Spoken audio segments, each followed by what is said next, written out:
Bem, hoje a gente vai falar um pouco aqui das possibilidades de desdobramentos políticos no Brasil. Ah, mas antes disso eu vou falar um pouco e fazer um panorama do passado da política brasileira, como que a gente foi chegando até aqui e quais são as possibilidades mais plausíveis que a gente vai ter em termos de futuro. Ah, Primeiro de tudo a gente precisa voltar mais ou menos até os anos 60, onde tem o golpe militar de 64. Esse golpe militar ele transformou permanentemente o Brasil. O Brasil deixou de ser um país a partir do fim do golpe militar, né? Como ele era antes do golpe militar, num sentido geral. O Brasil se americanizou em todos os sentidos, ele se aproximou da Europa, dos Estados Unidos, em todos os ditames possíveis de direito legal, de perspectiva de Estado, etc, etc, dentro de uma influência colonial norte-americana sobre o regime militar.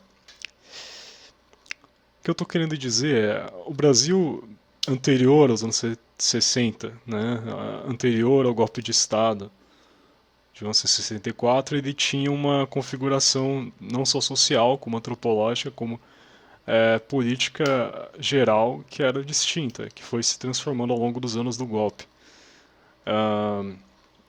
O Brasil saiu disso para um governo que basicamente terminaram com a ditadura, fizeram uma eleição indireta e todo um processo dentro da Câmara dos Deputados daquele período, que elegeu o Sarney depois da morte do Tancredo, etc, etc, com aquela questão da como aconteceu. É, E desde o começo, o Brasil nunca teve a população nunca teve nenhum tipo de representação, né, real. As coisas foram decididas indiretamente nos modelos e ditames europeus e norte-americanos, até o que acaba se culminando na Constituição de 88, que é uma Constituição que o povo não teve participação nenhuma real. Se tentou se incluir, entre aspas, dizem que tentou se incluir a população dentro da participação suposta de movimentos sociais, de indígenas, etc. Isso não aconteceu direito. Foi uma coisa feita meio que pela mentira. E isso essencialmente acabou deixando uma carta magna, uma constituição, um sistema legal, jurídico, de Estado, burocrático, que não veio, que herdou muito da ditadura e da período ali entre a ditadura e a nova Constituição que não é nossa. A população nunca decidiu ter nada disso, né? Aí você vai tendo, com o governo do Collor, do Itamar e com o primeiro governo do FHC, uma progressivização do neoliberalismo no Brasil, que vai tomando as estruturas de Estado. Você tem o plano real que dolariza a economia, coloca a economia referencial ao dólar. Você começa a primeira a implementação do tripé macroeconômico, mantém a gente com juros altos, impostos altos de consumo, impostos baixos às elites e às empresas, às transações financeiras, e nossa economia é muito, cada vez menos industrial, cada vez mais de especulação, de agro, né? Ou seja, de grandes latifundiários que dominam a economia, e de serviços.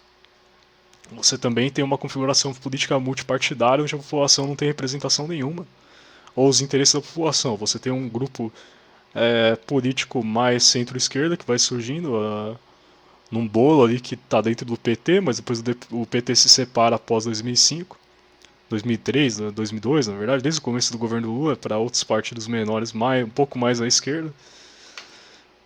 Mas, essencialmente, você cria um Estado que ele é todo formado nos moldes políticos e teóricos neoliberais e estruturais, né, do Ocidente, né, entre aspas, né, da OTAN. Que é um Estado neoliberal, político tradicional, representativo presidencialista. Só que você tem a entrada do PT, que é um partido de centro-esquerda, ele faz tem algum sucesso econômico, mesmo que neoliberal, faz algumas políticas sociais liberais ali. O PT não é social-democrata, ele é social-liberal. Ele vai transformando um pouco ali a situação, ele faz uma coisa semi-nacionalista, né? É, entre aspas, né? Que é de valorização, de expansão do poder das empresas estatais, das universidades públicas. Só que isso não tem muito efeito porque isso tem efeito por um momento de favorecimento, de favor econômico que o Brasil teve ali com os anos 2000 para o fim dos anos 2000. Mas isso incomoda as elites locais, né, do Brasil e as elites internacionais, especialmente os Estados Unidos, porque os Estados Unidos não sempre viram o Brasil como um problema de crescer e se expandir, não só o Brasil, mas países como o Brasil. É, desse poder econômico potencial, que tinha uma expansão industrial. Eles tiraram o Getúlio Vargas por causa disso, etc, etc. E pediram, de qualquer forma, que a União Soviética conseguisse criar algum tipo de penetração do leninismo no Brasil, entre outras coisas. O crescimento do PT incomoda os Estados Unidos, a aproximação multilateral, né, com entre aspas, o Oriente, com a China e com a Rússia também. E aí você tem, a partir de 2013, 2014, basicamente a quebra da estabilidade política do PT pela Dilma, que foi uma ineficiente no governo. O PT foi abandonando, foi ficando cada vez mais neoliberalizado, ou com a política econômica mista, que apesar de neoliberalizada, que não era muito clara, né? O período econômico da Dilma é um período bem complexo e apesar de neoliberal, muito curioso. Porque o neoliberalismo no Brasil, em termos econômicos, ele não, é muito difícil de tirar sem uma reforma geral, talvez até com um novo regime. Mas a direita vê isso com o aproveitamento dos Estados Unidos e eles dão um golpe em 2016, né? Existe todo o fenômeno de protesto de 2013, que ele em partes é legítimo, em partes alguns grupos que depois são financiados pelos Estados Unidos, tanto a pseudo-esquerda como a direita, crescem. E você perde a possibilidade, por exemplo, de uma esquerda radical realmente interessada na transformação do país, sair do neoliberalismo e da estagnação que o PT estava gerando, ou mesmo de uma direita nacionalista. Você perde essa possibilidade com o crescimento desses grupos neoliberais de pseudo-esquerda e de direita. Entre eles, por exemplo, os liberais e os neoconservadores fascistas, né? MBL, o pessoal do Olavo, etc. Eles pegam uma falsa força da revolta popular, da insatisfação popular e por meio da propaganda norte-americana e todos os espectros, especialmente pela internet, crescem. E o Temer é colocado em 2016, 2017 e eles saem, basicamente, junto com a Câmara, o Senado, que vai sendo eleito também, fazendo uma transformação radical na estrutura de leis, de trabalho, de economia, colocam um teto de gasto que devasta a economia brasileira, que é um esquema para financiar investidores estrangeiros, em sua maior parte, mas também que é um esquema para travar o desenvolvimento do Brasil. E no meio desse processo também você tem o crescimento da direita radical, neoconservadora, bolsonarista e da direita neoliberal.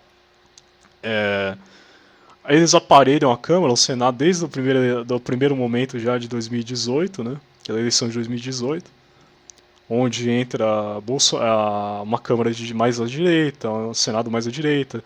O Temer coloca o Alexandre de Moraes e você, assim, progressivamente, junto às leis e às transformações de Estado, vai destruindo o Estado brasileiro, vai destruindo a economia brasileira, a estrutura que mal existia, que nunca existiu direito social brasileira, que sempre foi deficitária.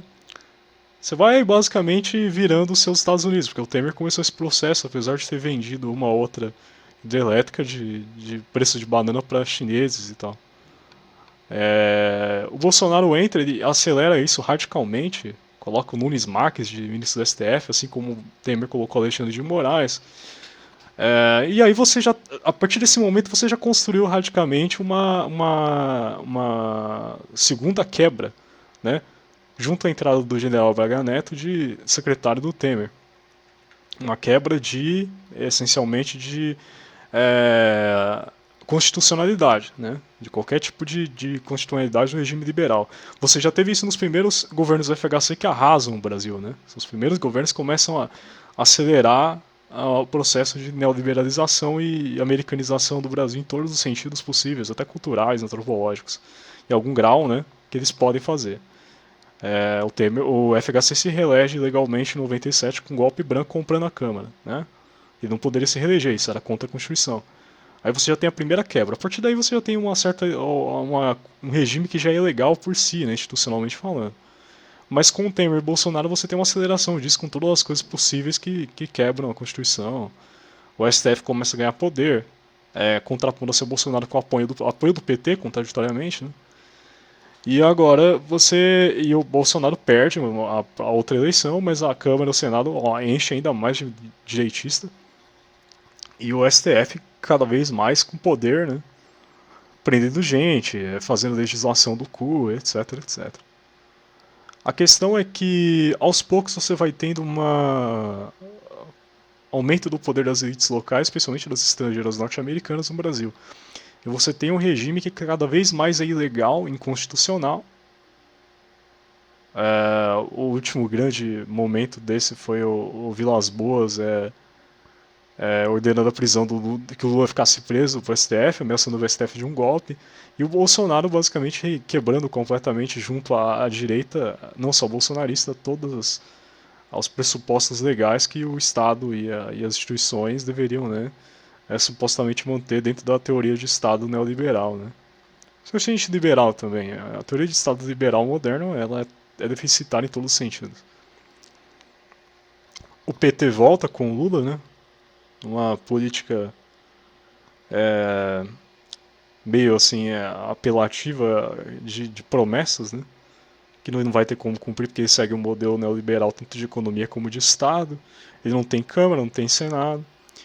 E a gente está aqui agora na situação. O Lula não denunciou o golpe de Estado que ele sofreu. O que o Lula deveria ter feito, ele não fez porque ele nunca foi esse cara revolucionário ou alguma espécie de nacionalista também de direita, né? Nem revolucionário de esquerda, nem nacionalista de direita, ele nunca foi nada disso. Ele nunca foi nenhum misto dos dois, ele também tem um certo medo do exército, da Câmara, do Senado, do STF. Ele também é mal orientado pelas pessoas e ele também basicamente um político que quer ser o político exemplar que ele criou na cabeça dele do modelo do político exemplar ocidental, né? Mesmo que ele não se coloque como ocidental em si. Ele deveria ter denunciado o golpe de Estado norte-americano, foi quem me tirou, colocou na cadeia, que tirou a Dilma.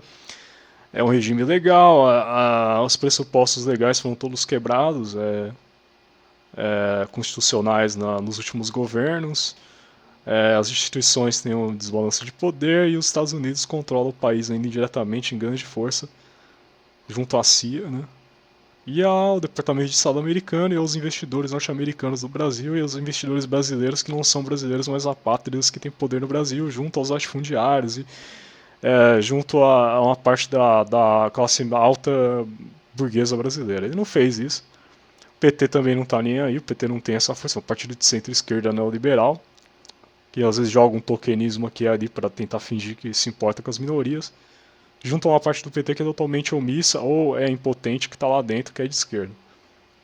Os outros partidos de esquerda não têm penetração nenhuma social e não tem nenhuma penetração política também, no sentido da força política para reagir a isso. Os movimentos à esquerda radical não têm também penetração e nem poder ou articulação, talvez a dimensão do que está acontecendo no Brasil, de que a gente ainda está sob uma tutela do exército americano, que deu o golpe, do exército brasileiro e os Estados Unidos. O exército brasileiro traidor, que traiu a pátria, o povo também. Não que eu acredite que eu esteja defendendo o pátria ou criticando, mas eles traíram a pátria porque eles são militares, dentro do pressuposto deles guardar isso, se alinharam aos Estados Unidos e ficaram com a raivinha da esquerda e colocaram o governo do Bolsonaro, apoiaram o Temer, etc, etc. Então até hoje, em algum grau de tutela, com uma salvaguarda americana no Brasil, mas também tem um monte, desde a justiça, desde o judiciário, desde Uma parte menor das organizações, embora não seja a maioria das organizações não governamentais, você tem dentro da Câmara do Senado, você tem dentro de vários espectros das instituições, não só das instituições estatais, mas paraestatais ou não estatais brasileiras, uma infiltração dos Estados Unidos, né? E dos interesses das elites de lá e daqui. E ninguém faz nada. Basicamente, você também não tem uma direita, entre aspas, nacionalista, como você ainda tem alguns poucos países que também possa reagir a isso pelas classes médias, altas e levá-los para um projeto mais voltado a que não é da população no geral. A população também está totalmente desorganizada porque ela não tem suporte nem de educação, nem de consciência, nem de formação de consciência, nem mesmo de formação de pensamento político. Que ela vive dentro de um emaranhado de narrativas e políticas e culturais, de ideologias, não só culturais, mas de ideologias, de propaganda interna e externa. Né? A única forma de se reagir a isso, porque o que vai acontecer provavelmente, o PT vai cair. É provável que o PT caia, né? Seja na próxima eleição, seja antes. O Lula tá velho. O Haddad é um neoliberal. Você não tem grandes forças dentro do PT. Você tem gente na esquerda que poderia segui-lo, talvez, eu não sei. Ou seguir o Lula. Dependeria de como se articulasse. Parece um pouco difícil, dado que o governo não vai conseguir fazer o que tem que fazer, teria que fazer até mesmo para recuperar a situação econômica um pouco precária do Brasil. É bastante precária, um tanto precária, na verdade. Porque a Câmara e o Senado a travam, né? Qualquer tipo de coisa que saia do neoliberalismo extremo que foi colocado pelo Bolsonaro, terminado pelo Bolsonaro, como uma política de Estado econômica que é inviolável e não pode ser mudada de forma alguma, a não sei se você for para você dar subsídio para banco e para agricultor. Latifundiário, né, no caso. Grande latifundiário que tem monopólio de terras no Brasil. Eles, né? E você não tem nenhum tipo de força, nem à esquerda nem à direita, que quebre com o neoliberalismo, que tenha alguma penetração. É natural que, se o PT não consegue se reeleger, mais um governo da extrema-direita ou dois leve o país a um colapso. Eles talvez não consigam dar um golpe militar. Eu acho que não vai acontecer isso porque eles já têm uma tutela militar estabelecida desde 2016. Mas eles vão ter que ter muita sorte para não acabar de destruir o país e esse Estado que já é em si falho de todas as formas do Brasil. Então, essa é uma das possibilidades. A outra possibilidade é o PT, por alguma maneira, condição, permanecer no poder. O Lula transferir o poder para outra pessoa, que seria um Haddad ou alguém que teria condições. Se é um Haddad, ele tende a degradar ainda mais a condição do país e não conseguir permanecer no poder institucional. Isso a gente está fazendo só uma análise institucional, a gente está fazendo uma análise geral política aqui, da política institucional. No quesito político geral, a gente precisaria de movimentos que quebrassem com esse status quo neoliberal de uma forma radical e que tivesse penetração política e condição de organização e visão de como reagir a essa tutela norte-americana e dos militares. A gente não tem isso. Por enquanto. Né? Ao mesmo tempo, dentro dessa possibilidade que o Haddad ou alguém siga, a gente pode ser que algum tipo de movimento à esquerda ou à direita surja que consiga fazer isso externamente às instituições e formar um movimento que pressione, seja qual governo estiver, a trabalhar melhor para a população e fazer uma representação da população real, que a gente não tem hoje.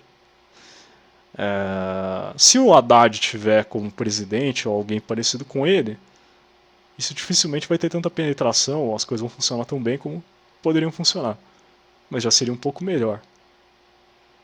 O Haddad provavelmente acabaria tendo que ser pressionado como um problema político do Brasil, porque ele seria mais um neoliberal que fingiria ser de esquerda, mas talvez provavelmente muito pior que o Lula, ou que qualquer político à esquerda real. Porque o Haddad é um sujeito que ele não só é centrista, mas ele tem umas certas guinadas à direita economicamente, na completa indiferença social, né? porque as políticas dele não, na maneira que ele vê a política econômica, não condiz com qualquer tipo de investimento social, democrata, ou mesmo de suporte do Estado real, mais profundo, né? Seria o real seria mais profundo do que foi feito pelo PT até hoje, ou até mesmo um pouco do que foi feito pelo PT, mesmo de forma muito limitada. O Haddad vai levar naturalmente a direita a voltar, não tem jeito. A direita vai voltar. E agora, se for outro político, se a gente considera que tem uma esquerda radical, uma direita nacionalista que tem a condição de se opor a esse status quo neoliberal tutelado dos Estados Unidos pelo exército brasileiro, talvez a gente tenha uma condição de um Estado que vai ter uma força, um apoio de um movimento popular que realmente tem a condição de apoiar esse governo a enfrentar isso. Aí você tem uma terceira possibilidade também, que é o quê? Que a direita volte, mas que a extrema-direita volte, mas que tenha um movimento social, um movimento político que represente a população de fato, que a população possa projetar poder. Porque no fundo isso é uma briga de poder. Quando você tem um Estado moderno, nação, você tem um poder, a briga do poder fria e reta. Se isso acontece, aí a gente tem um conflito real, porque mais um governo da extrema-direita vai arrasar o país de qualquer forma. Isso é inevitável, isso é garantido. Mesmo que o Lula ou qualquer governo de centro-esquerda ficasse 8 ou 12 anos, a gente não vai conseguir recuperar totalmente o estrago que foi feito de 2016 a 2022. É muito difícil. 8 a 12 anos aí no mínimo. Então isso levaria a conflito social e a insurreição social em algum grau, insatisfação, porque as condições iam se tornar razoavelmente insustentáveis. Então você teria uma possibilidade de reação a isso, até de uma revolta, né, social desse grupo político. Ou até, se você está falando da direita, de uma parte da classe média alta se revoltar em termos de briga de poder até dentro da instituição, ou até mesmo a longo prazo de sublevação militar. Mas isso é muito difícil porque a direita no Brasil ela é muito desestruturada e muito bagunçada e muito fraca. Em termos de pensamento, ela é totalmente bagunçada. Até a direita que se finge, entre aspas, nacionalista, ela é uma direita nasbol, né? Uma direita ligada à Rússia e à China em algum grau ideologicamente, como por exemplo o pessoal da Nova Resistência, que é um bando de vagabundo sem noção. Né? Esses caras aí, esses youtubers, tipo, são tudo um bando de também, maioria, né? Tipo um Rubem Gonzalez da vida, tudo nasbol, né? Esse cara não tem. É um pessoal pseudo nacionalista que tá aí de direita aí, né? Não tô falando que nacionalismo é bom ou ruim, eu tenho minhas opiniões pessoais sobre isso porque eu sou uma pessoa esquerda. Mas, né, eu não tenho eu sou uma pessoa à esquerda radical, mas eu tenho minhas visões pessoais, mas não é isso que está em julgamento aqui. Então a chance disso é muito mais baixa do que o movimento social à esquerda radical. Embora pudesse ter uma colisão, uma certa trabalho de esquerda radical e com uma direita dessa que surgisse mais ou menos sã, para tentar a nossa autonomia e nossa independência desse golpe. Agora, se você não tiver nenhum tipo de representação política e a direita radical, a extrema-direita fascista neoliberal volta, aí você tem uma degradação completa e o Brasil pode entrar num colapso total, né? A gente pode ter, por meio da necessidade, a formação de algum movimento que tente a nossa emancipação, autodeterminação, etc, etc. Que vá tentar, né, sair disso, dessa tutela norte-americana do exército aqui, a favor das elites, de toda internas e externas, né? Mas isso vai ser feito dentro de um contexto de necessidade. Como que você trabalha dentro de um contexto de necessidade?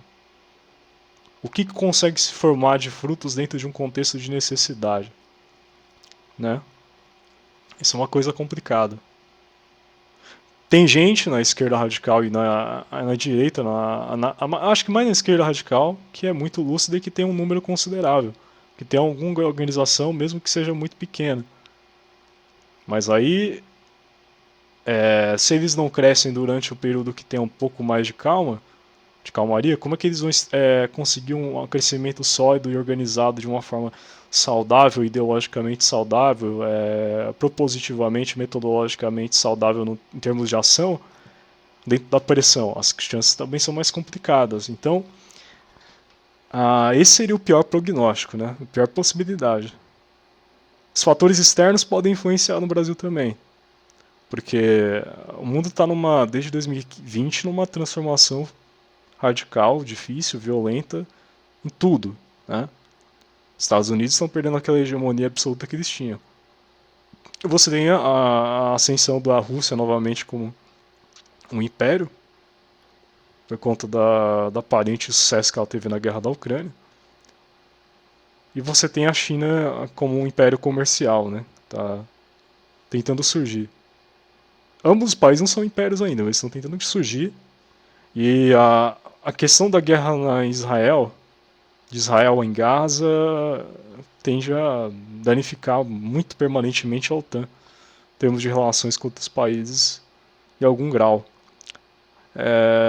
Porque isso vai ser difícil de ser esquecido e vai gerar problemas, especialmente no próprio Oriente Médio, que vai se tornando cada vez mais instável por consequência natural, mesmo que os Estados Unidos usem de toda a projeção de força possível e psicológica, ideológica na região. Isso é um problema. Você tem isso, e essas coisas podem influenciar diretamente no Brasil. Porque, por exemplo, vamos dizer que o Donald Trump, por exemplo, não consegue voltar para os Estados Unidos e nem o Partido Republicano e a sua linha mais radical neocon fascista que está em volta do Trump. Você já tem um problema aí. Para a direita aqui. Mas você também tem um problema para a direita aqui se os Estados Unidos continuarem ficando com as mãos ocupadas com coisas que eles não deveriam ficar ocupados por conta da maneira que eles simplesmente enfiam a cara para tudo quanto que é lugar.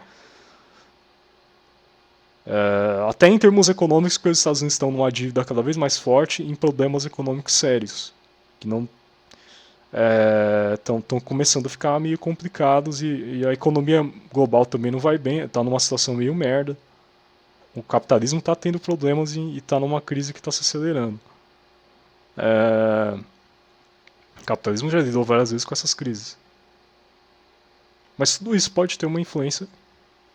Como o Brasil tenta, a população brasileira em si, tenta se livrar em autonomia, em emancipação, em autodeterminação, retirar as garras das forças externas, especialmente das elites estrangeiras aqui. E das forças internas também, porque o Brasil é um estado de elites naturalmente que não querem dividir esse poder e fazer o mínimo pela população, sem deixar as pessoas morrerem de fome na rua. Se uma coisa grande muda lá fora, é totalmente possível que aqui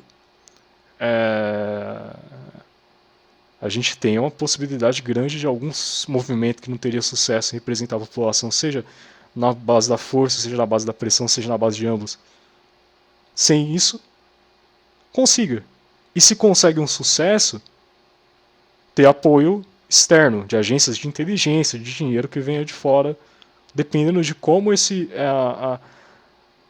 como que o Brasil, enquanto uma força que fosse inimiga americana, porque o Brasil, se alguém chega ao poder, que é muito difícil, mas no momento a gente vê como que seria isso, quem seria institucional, por exemplo, que quebrasse com essa tutela americana aqui, do exército, a primeira coisa que a visão externa que esse governo, essa força teria que ter, é ser inimiga dos Estados Unidos. Tem que ser automaticamente inimiga dos Estados Unidos. Não quer dizer que a gente vai se aliar ou se alinhar a China e Rússia, não importa. Isso não muda nada. Que a inimizade vai ser nossa, não inimizade com os norte-americanos não vai ser amizade com esses caras. Mas uma quebra completa, expulsão e desmantelamento de toda a estrutura, inclusive das polícias, no exército, na inteligência, que a BIM não serve para nada. A BIM é uma força de espionagem americana e de Israel, do Mossad aqui dentro. Se prova naquele falso ataque do Hezbollah que foi falado aí, que é uma mentira, que não ia acontecer. Então isso influenciaria diretamente, a gente teria que prestar atenção nessa possibilidade, nessa questão. No geral é isso. As possibilidades que se colocam são essas.